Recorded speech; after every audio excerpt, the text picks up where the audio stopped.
क्या आपने कभी सोचा है क्यों लाखों लोग बिना जल के, बिना अन्न के, सिर्फ एक आस्था के सहारे सूर्य को अर्घ देते हैं?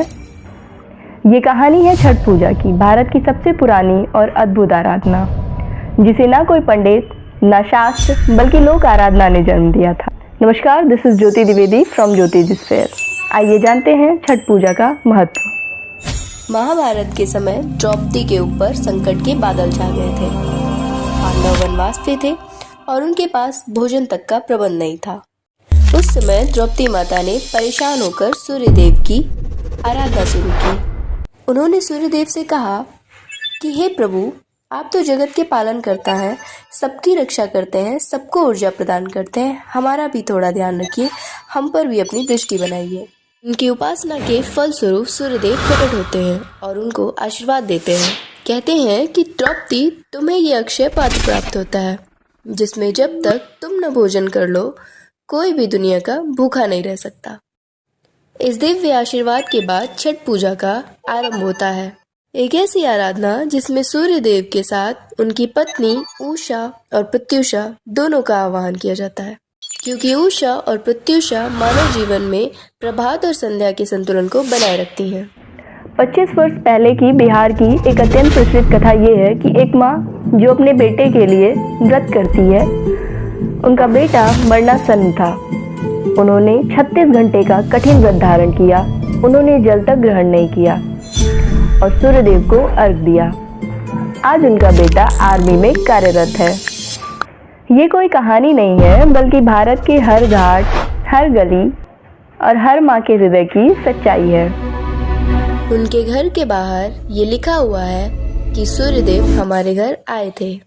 मैं आपको साइंस और स्पिरिचुअलिटी को कोऑर्डिनेट करके बताती हूँ। छठ पूजा सिर्फ भक्ति नहीं है, बल्कि एक साइंस है। साइंस कैसे है, आइए जानते हैं।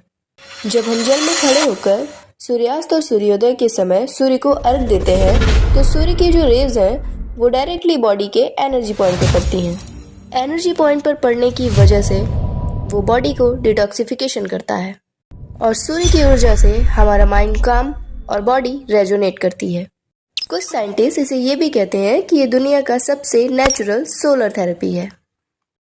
ये है छठ पूजा, जहाँ भक्ति में विज्ञान है और विज्ञान में भक्ति। छठ के 4 दिन एक तपस्या के समान होते हैं। नहाए खाए, जिसमें मन और शरीर दोनों का शुद्धिकरण। खरना, खिचड़ी, गुड़ और चावल की खीर, शुद्ध भोजन।